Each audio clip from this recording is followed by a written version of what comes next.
పట్టు వదలని విక్రమార్కుడు అంటారు. అట్లాంటి టైటిల్ కరెక్ట్గా సరిపోయేది సోమిరెడ్డి చంద్రమోహన్ రెడ్డి.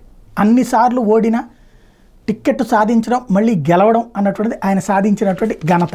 ఇప్పుడు ఆయన మంత్రివర్గంలోకి తీసుకోబోయినా సిన్సియర్గానే పనిచేస్తున్నారు. అయితే ఆయన ఇప్పుడు అవినీతికి అలవాటు పడ్డారన్నటువంటిది భారతీయ జనతా పార్టీ నేత పెంచెలయ్య చేసిన ఆరోపణని సాక్షి హైలైట్ చేసింది. 20 ఏళ్లుగా బీజేపీలో కష్టపడి పనిచేస్తున్నా మిత్రపక్షంగా టీడీపీతో పొత్తు కుదరడంలో సర్వేపల్లి ఎమ్మెల్యే సోమిరెడ్డి చంద్రమోహన్ రెడ్డి గెలుపు కోసం 2014, 2024 ఎన్నికల్లో తీవ్రంగా కష్టపడ్డా. ఇటీవల ఎన్నికల ముందు సోమిరెడ్డి నన్ను కలిసి కష్టపడి పనిచేస్తే తప్పకుండా ఫీల్డ్ అసిస్టెంట్ పోస్ట్ ఇస్తానని హామీ ఇచ్చారు. ఆయన గెలుపు కోసం ఎంతో పనిచేశా. ఆయన ఎమ్మెల్యేగా ఎన్నికైన తర్వాత ఆయన కలిసి ఫీల్డ్ అసిస్టెంట్ పోస్ట్ అడిగితే 3 లక్షలు ఇస్తే కానీ పోస్ట్ ఇవ్వనని తెగేసి చెప్పాడు. ఇదేనా ఓ దళితుడికి ఇచ్చే గౌరవం అంటూ నెల్లూరు జిల్లా వెంకటాచలం మండలం కందలపాడుకు చెందినటువంటి మండల బీజేపీ ప్రధాన కార్యదర్శి పెంచెలయ్య ఆవేదన వ్యక్తం చేశారు.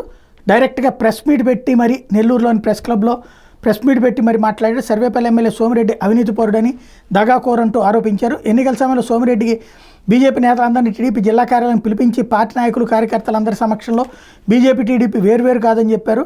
తన గెలుపు కోసం పనిచేయాలని అధికారంలోకి వచ్చిన తర్వాత ఏం కావాలని తాను చేసి పెడతానని సోమిరెడ్డి నమ్మబలికారు.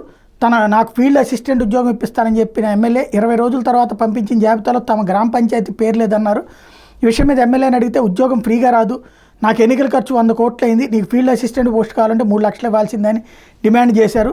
నేను ఎస్సీ అరుంధతి కులానికి చెందినవాడిని, చాలా నిరుపేదలని, 3 లక్షలు ఇవ్వనేనని బతిమాలుకున్న ససేమిరా కుదరదన్నారు. ఆయన వెంట కందలపాడు గ్రామ నాయకులు చినకొండాయి పెంచెల ప్రసాద్ కూడా ఈ ప్రెస్ కాన్ఫరెన్స్లో పార్టిసిపేట్ చేశారు.